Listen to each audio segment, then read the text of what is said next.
આમ આદમી પાર્ટીની પરિવર્તન લાવ કિસાન બચાવ યાત્રા ચાલી રહી છે।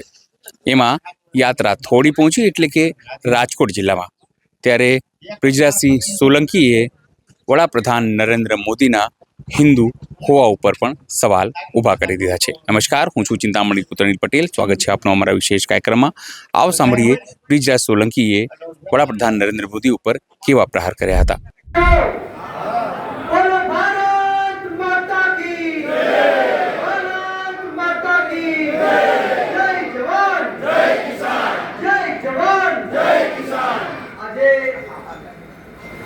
ખોડિયાર માતાના સાનિધ્યમાં બેઠા છીએ ત્યારે બોલો ખોડિયાર માતા કી જય। આપણી વચ્ચે ઉપસ્થિત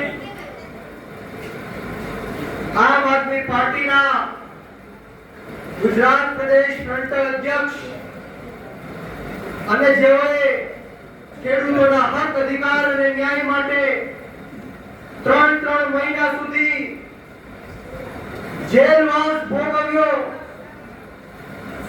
પોતાનું પરિવાર, પોતાના બાળકને છોડીને જે ખેડૂતોની હકની લડાઈ માટે એટલી યાતનાઓ ભોગવી, એટલી પીડાઓ ભોગવી અને પરિવાર જેલની બહાર નીકળીને જ્યારે ખેડૂતો માટે એ સોમનાથથી ચાલીને ગાંધીનગર જતા હોય ત્યારે આપણી વચ્ચે ઉપસ્થિત એવા પ્રવીણભાઈ રામ માટે એકવાર જોરદાર તાળીઓથી આપણે સ્વાગત કરીએ। સાથોસાથ અજીતભાઈ લોકગીર સાહેબ, તેજસભાઈ ગાજીપરા સાહેબ, માફ કરશો ઘણા બધા નેતાશ્રીઓ ઉપસ્થિત છે, બધાના નામ નહીં લઈ શકું, અને મારી સામે ઉપસ્થિત મારા પિતા તુલ્ય વડીલો, મારી માતૃશક્તિ, ભાઈઓ બહેનો અને ખાસ કરીને મારા સાવજો જેવા યુવાનોનું હું બ્રિજરાજ સોલંકી આ પરિવર્તનની લડાઈમાં આપ સૌનું ક્રાંતિકારી સ્વાગત કરું છું। આપનો ખૂબ ખૂબ આભાર વ્યક્ત કરું છું। મિત્રો, એટલી બહોળી સંખ્યામાં જ્યારે મારી માતૃશક્તિને જોઉં છું, મારા પિતા તુલ્ય વડીલોને જોઉં છું, ત્યારે ચોક્કસથી મને એવું લાગે છે કે જે રીતના તેજસભાઈ ગાજીપરા અને સમગ્ર રાજકોટ જિલ્લાની ટીમ, આમ આદમી પાર્ટીની ટીમ માનનીય અજીતભાઈ લોકગીર સાહેબના નેતૃત્વમાં રાજકોટની અંદર કામ કરી રહી છે, ત્યારે આવનારા દિવસોમાં સમગ્ર ગુજરાતની અંદર તો ઠીક, પરંતુ રાજકોટની અંદર ત્યાં ભ્રષ્ટાચારી ભારતીય જનતા પાર્ટીને કોઈ મોરે મોરો આપવાનું કામ કરશે તો એ રાજકોટના આમ આદમી પાર્ટીના નેતાઓને કાર્યકર્તાઓ કરશે। તો વિશેષ વાતો નહીં કરું, આપણે પ્રવીણભાઈ રામને સાંભળવાના છે, અજીતભાઈ લોકગીરને સાંભળવાના છે, પરંતુ એટલું ચોક્કસથી કહીશ કે છેલ્લા 30 વર્ષથી આ ભ્રષ્ટાચારી ભારતીય જનતા પાર્ટીનું શાસન આપણે જોયું। હજારો કરોડો રૂપિયાનો આપણે સૌ ટેક્સ ભરીએ છીએ, છતાં પણ તૂટેલા રોડનો પ્રશ્ન આપણી સામે હોય છે, પીવાના પાણીનો પ્રશ્ન આપણી સામે હોય છે, વીજળીનો પ્રશ્ન આપણી સામે હોય છે, હોસ્પિટલોમાં, સરકારી દવાખાનાઓમાં ડોક્ટરો ન હોય, દવાઓ ન હોય, સરકારી શાળાઓમાં શિક્ષકો ન હોય। આ તમામ મુદ્દાને લઈને આવનારી જે જિલ્લા પંચાયત અને તાલુકા પંચાયતની ચૂંટણીઓ આવે છે ત્યારે આપણે જડબાતોડ જવાબ આ ભ્રષ્ટાચારી ભારતીય જનતા પાર્ટીને આપવાનો છે। આપણે સવાલ પૂછવાનો છે કે જે ટેક્સના પૈસા અમે આ સરકારને આપીએ છીએ એ સરકાર આપણને શું ફાયદો કરીને દે છે। મિત્રો, આપને આશ્ચર્ય થશે કે ગુજરાતની અંદર 2023માં માત્ર એક વર્ષમાં એટલે કે 365 દિવસમાં નિર્દોષ 9000 કરતા પણ વધારે ગુજરાતીઓએ આત્મહત્યા કરી છે। માત્ર એક વર્ષની વાત કરું છું, એટલે 365 દિવસની વાત કરું છું, 9000 નિર્દોષ ગુજરાતીઓએ આત્મહત્યા કરી છે। 900 કરતા પણ વધારે નિર્દોષ ગુજરાતીઓના ગુજરાતની અંદર ખૂન કરવામાં આવ્યા છે।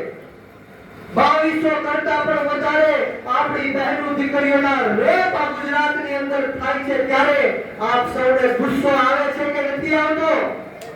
આવે છે કે નથી આવતો? આપણે આ ભ્રષ્ટાચારી ભારતીય જનતા પાર્ટીને જડબાતોડ જવાબ દેવો છે કે નથી દેવો? હું આપ સૌને વિનંતી કરવા માટે આવ્યો છું કે આપણે સૌએ આપણી આત્મા જગાડવાનો વારો આવી ગયો છે। જે રીતના સમગ્ર ભારત દેશની અંદર ગુજરાતની આમ આદમી પાર્ટીએ એક સંદેશ દેવાનું કામ કર્યું છે કે ગુજરાતની અંદર છેલ્લા 30 વર્ષથી આ ભારતીય જનતા પાર્ટીનું શાસન છે.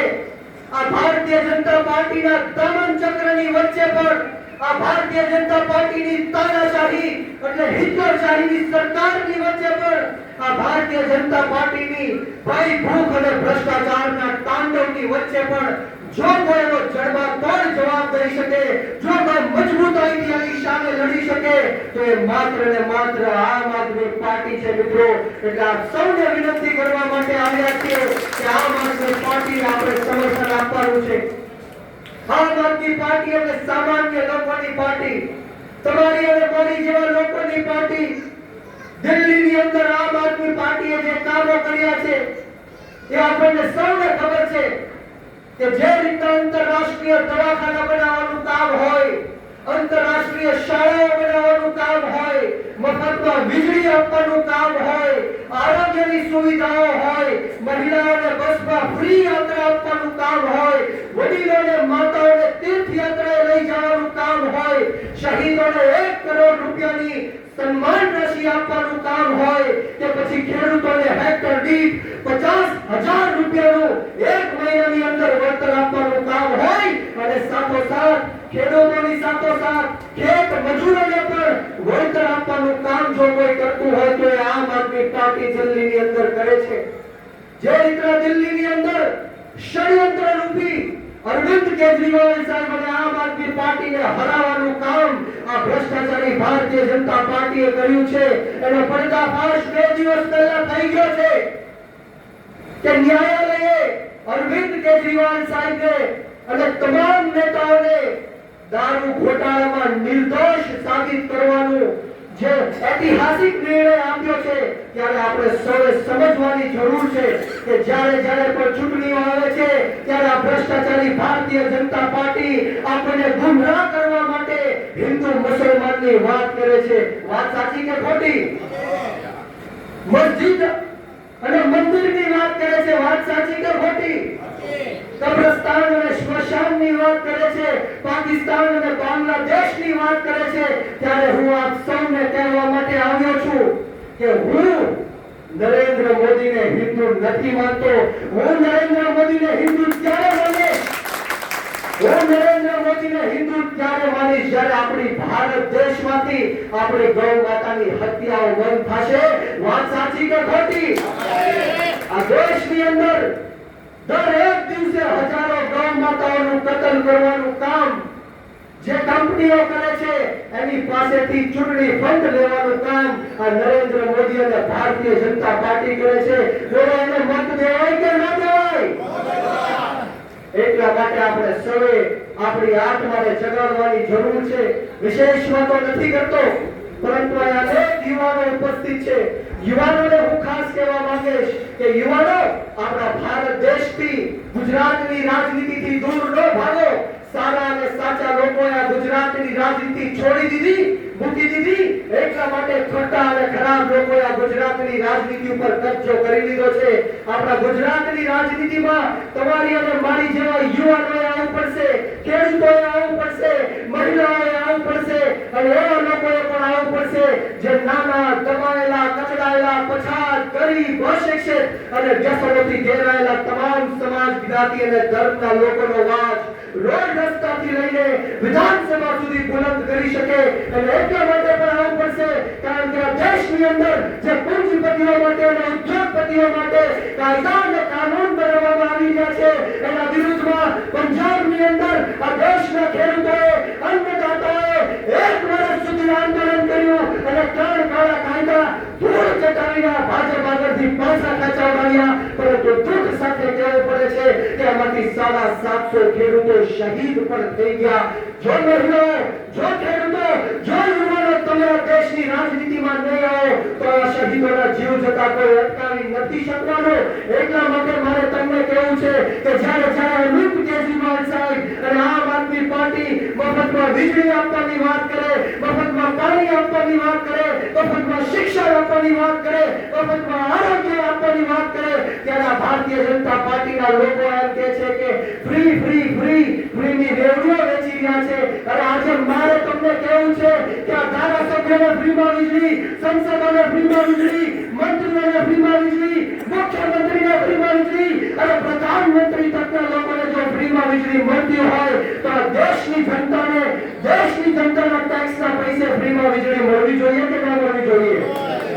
મળવી જોઈએ કે ન મળવી જોઈએ? તો આ રાજનીતિ કરવા માટે આમ આદમી પાર્ટી તમારી વચ્ચે આવી છે. બોલો, આમ આદમી પાર્ટીને સમર્થન આપશો કે નહીં આપો? ક્રાંતિ લાવશો કે નહીં લાવો? તો હું અહીંથી નારો આપીશ પરિવર્તનનો. તમારે સૌએ બંને હાથ ઉપર કરીને પરિવર્તન બોલવાનું છે. બોલો, તૈયાર છો? તો બોલો, પરિવર્તન. દોસ્તો, પ્રવીણભાઈ રામદેવ સોમનાથથી આયા, ચાલીને પદયાત્રા કરીને આવ્યા છે. ત્યારે આપણે એમનું મનોબળ વધારવાનું છે, એમની હિંમત અને તાકાત વધારવાની છે. બંને હાથ ઉપર કરી તાકાતથી બોલો, પરિવર્તન. પ્રવીણભાઈ, તુમ આગે बढ़ो, हम तुम्हारे साथ हैं. પ્રવીણભાઈ, આગે बढ़ो, हम तुम्हारे साथ हैं. તો આભાર જે મિત્રોએ એટલું સુંદર મજાનું આયોજન કર્યું એ બદલ તમામ આયોજક મિત્રોને આ તકે હું ખૂબ આભાર વ્યક્ત કરું છું અને માતાજીના ચરણોમાં પ્રાર્થના સાથે આપ સૌને એટલી જ વિનંતી અને આશા સાથે મારી વાણીને વિરામ આપીશ કે આવનારી જે જિલ્લા પંચાયત અને તાલુકા પંચાયતની ચૂંટણીઓ આવે છે ત્યારે આપણે સૌ જે બોટાદની અંદર આ સરકારે કરતા કાંડ કર્યો હતો, આપણા નિર્દોષ ખેડૂતોને જેલમાં નાખીને 307 જેવા ગંભીર કાયદાઓ કાનૂનો લગાવ્યા હતા, એનો આપણે જડબાતોડ જવાબ દેવાનો છે. ત્યારે આપ સૌએ મને શાંતિથી સાંભળ્યો તે બદલ આપ સૌનો ખૂબ આભાર વ્યક્ત કરું છું. કે આવો સાથ સહકાર અને પ્રેમ હર હંમેશ મળતો રહે એવી ખોડિયાર માતાના ચરણોમાં પ્રાર્થના સાથે આપ સૌને ગુજરાત સોલંકીના જય જવાન, જય કિસાન, ભારત માતા કી જય. વડાપ્રધાન નરેન્દ્ર મોદી ગુજરાતમાં છે અને જે રીતે બ્રિજરાજસિંહ સોલંકીએ પ્રહાર કર્યા છે તેને આપ કેવી રીતે જુઓ છો?